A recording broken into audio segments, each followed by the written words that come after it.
3:30 Delta is what I'm on. Right. Okay. Yeah. I know the feeling. Yes, it does help if you have your feet on the ground.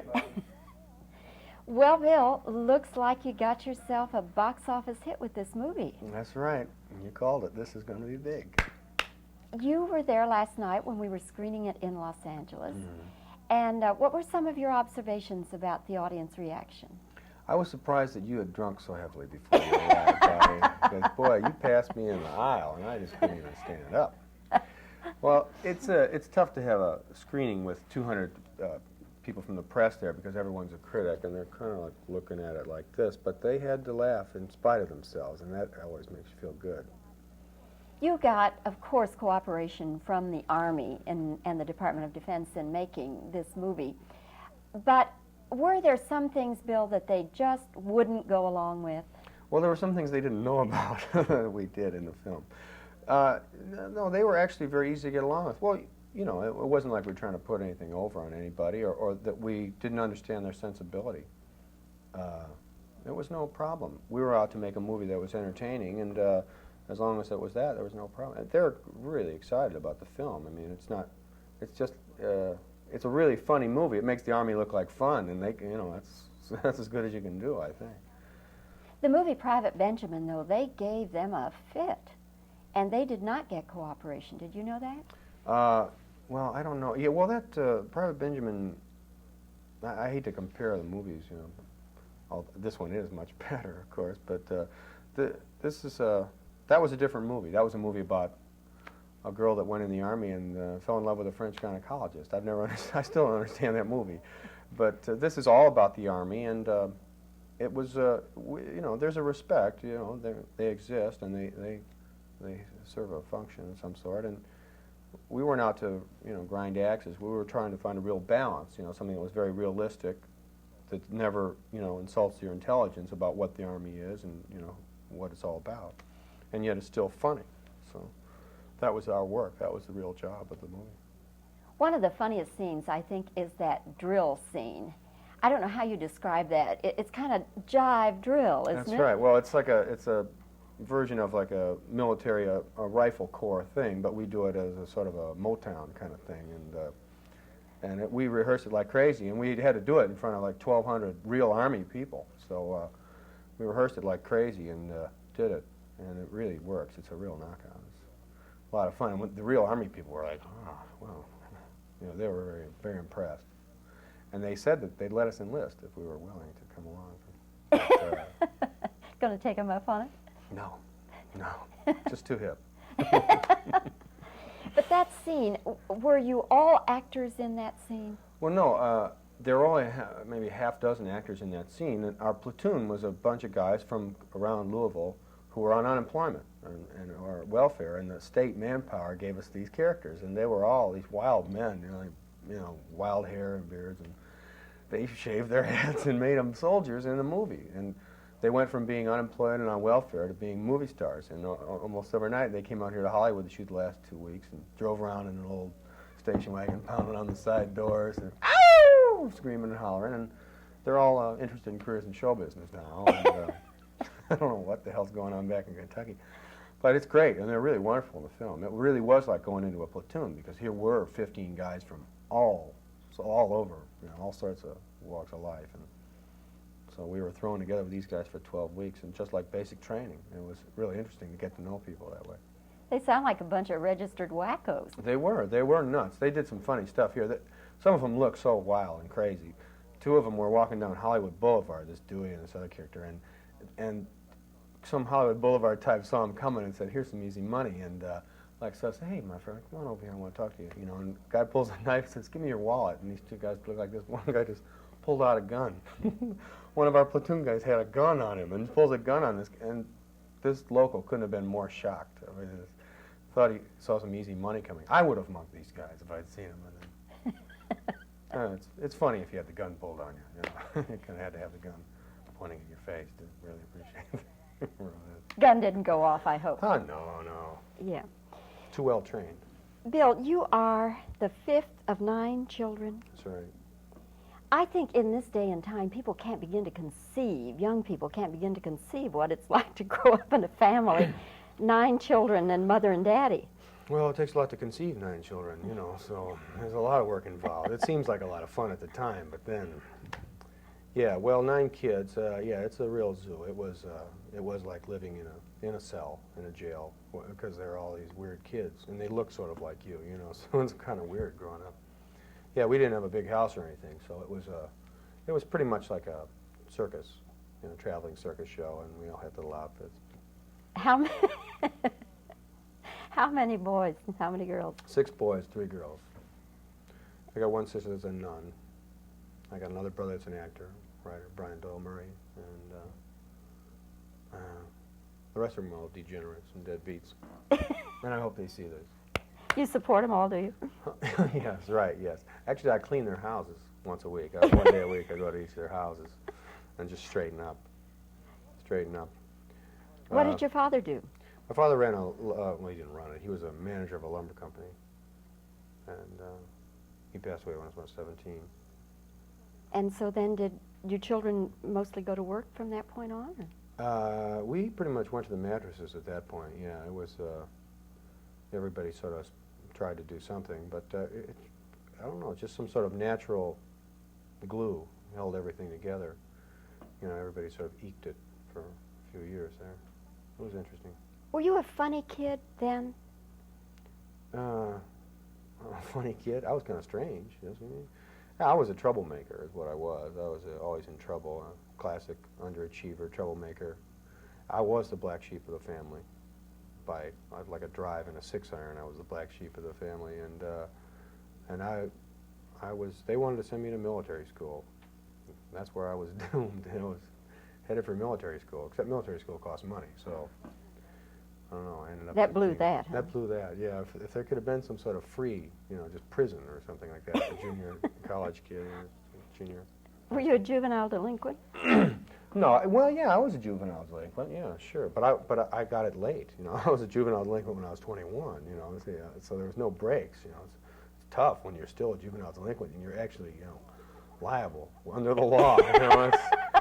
Well, wait a second, you know, wait, how, you know. You got the picture real quick, kind of clean up your act. I didn't get it real quick. That was the real problem, see, and they got it. They got my picture right away. As a matter of fact, they still got it at the Wilmette Police Station down there. Were you really booked on some charges? Oh, minor things. Like? Minor things, you know, possession of automatic weapons. No, nothing like that. No, I just had a lot of trouble, and it really was as much.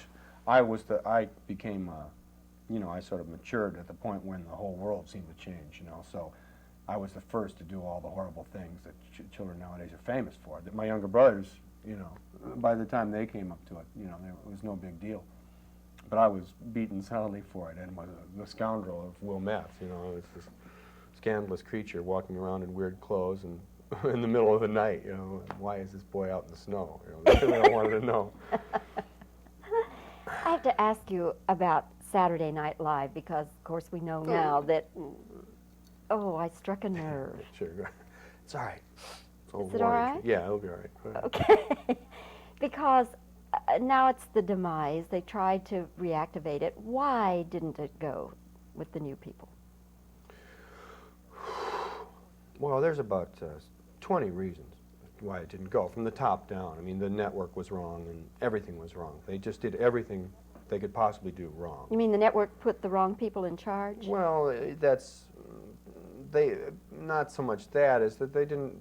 You know, it had to change, and they didn't want it to change. They didn't see that it had to change. They wanted it exactly the same, which was stupid. You can't make it the same when you lose, you know, 7 people like Danny and John and Gilda and Lorraine, Jane. You know, it's got to change. You have to do something different because you're not going to find people like that. They just don't grow on the tree. So they should have changed it. No, they're going to do it again next year, and they've got the real people back. I'm not the same people, but they've got Michael Donahue and a friend of mine, Bob Tischler, and it's going to be real good again. And then people will say, you know, it's better than it used to be. Whereas now they say it's not as good as it used to be. But it's going to be really strikingly different next year. They're going to do everything they should have done this year because now they see, you know, that, and people really responded angrily. You know, I mean, I take a lot of grief. I hide out whenever I hear those words, Saturday Night Live. I hit the dirt, crawl under a couch. Do you ever miss it? Ever miss working as a company like that? Well, we had the same sort of thing on Stripes, where we had John Candy and Joe Flaherty and Harold Ramis, who were all on SCTV, and they got a show on NBC called Network 90 that is now the best show on TV. I saw it the other night, and it's incredible.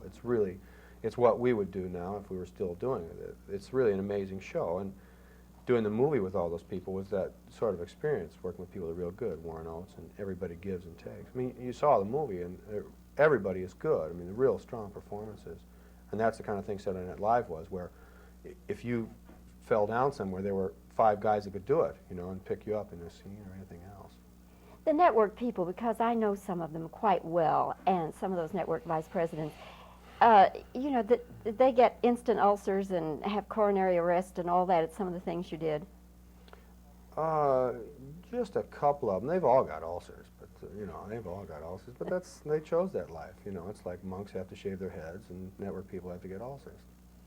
So they didn't know what to make of it. It was terrifying. We were sort of in our own little block up there in the NBC at the RCA building, and they really didn't want to know. I mean, they really didn't want to know. The show had these great ratings, and they didn't know why. You know, and they didn't particularly like these characters storming around the halls who didn't wear ties. You know.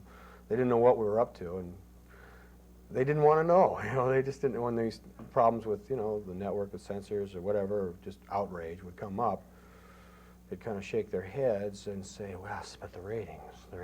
You know, I mean, you know how TV is. It's all about this. You know, so, you know, money talks and the rest walk. You know." If you hadn't had good ratings, it wouldn't have let you do half that stuff. If we hadn't had good ratings, we would have been history. We would have been gone real fast. You would have been there for 6 weeks, and they'd have put in Canadian nature films in that set, you know. But that was one of those things. The time was ripe for that, you know, and people were ready to watch that. And although it offended them, they saw that, you know, 20 million people loved it and watched it every week. So they, you know, their sensibility isn't necessarily the sensibility of people watching TV. Bill, we could go on, but we can't because the long arm of of Columbia Pictures is over there. It's really so bad that these local sheriffs have traced you to this. I'll try to clean up my act by the next time I see you, Bill. Hey, this has been a lot of fun. Thank you. Thank you so much, Bill. Good luck to you. All right. You be careful down there at Fort Worth. Okay. Oh, that was wonderful. Thank you. Well, if we can just get Cheryl Swivel just come back Yeah. a little bit and Okay. move it to the left, a little slide. Somebody can I can. What do you want? push the chair to the left. Now, wait a minute. I don't want to cross the axis. You mean The to other the way. right? All right, camera. Yeah. Okay. I About. gotta go slow, because I gotta get you out of the land. Yeah. Yeah, but I don't want to cross the axis of the camera. I know. Yeah. Okay, Who's I know, doing this? I know. Huh? I know. Okay, thanks, Bill. Okay. So are you going to look right at the camera? Or? No, I'm going to look about there. Bill, you can just sit. Well, I can do this for you. Oh, Bill, you're sweet, but you don't have to do that, really. She Well, does this so often. Honestly, I talk to doorknobs all the time, so you don't need to do that unless you whatever. just want to. Okay. So why don't you relax? Bill? okay. Yeah, you get out of the lights because it's warm up here. Go. What is this relax. thing? Is this magnetic or just? Yeah, his mic's off. It just pulls off. It's a stick-on. Okay, Sure it does. Donnie. Oh, I see. There's a nail on it. It always sticks you. Yeah, I didn't nail it. I just stuck it on there. Yeah, one thing was bleeding. Okay, all set. Roll Okay, tape. Donnie, cut me like about here. I was doing okay. Yeah. Okay. Yeah, we're rolling. All right. Okay, so I'll give you some reactions first. Okay, rolling. Speed. Okay.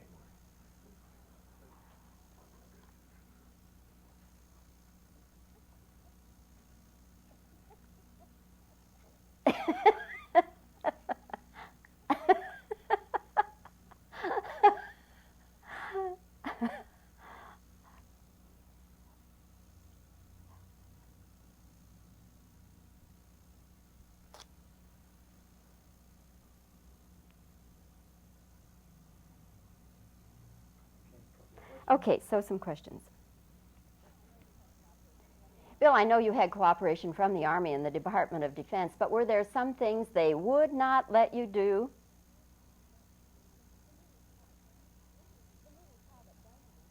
the movie Private Benjamin, they wouldn't cooperate with that at all. Did you know that? Okay. Were you ever in the military? One of the funniest scenes in the movie is that drilling, that graduation drill thing. What do you call that? Sort of a jive drill?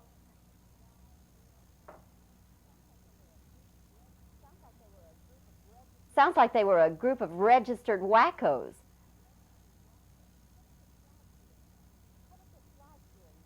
What was it like doing that scene? Okay, all right. Bill, you are the fifth of 9 children, right? Most people cannot conceive what it would be like to be in a family of 9 children and the mommy and the daddy.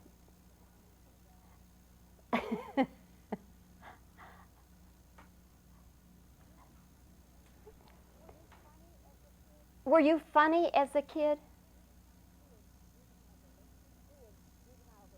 Were you a juvenile delinquent?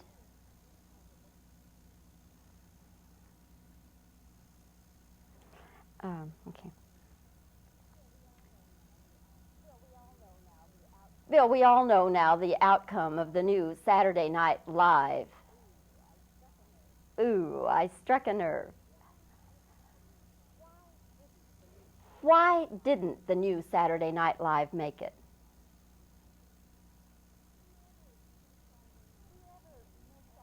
Do you ever miss Saturday Night Live and all of you being together and working together like that?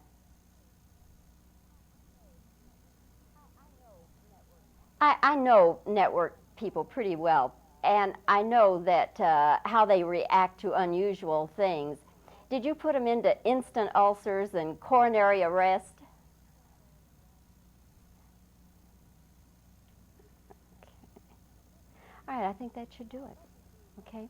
Now, let me do one thing. It may or may not cut, but let me just do it anyway. Okay. I'm just going to reach out as if I were shaking hands with you. Okay. Well, Bill, thank you very much. It was really a pleasure talking with you here.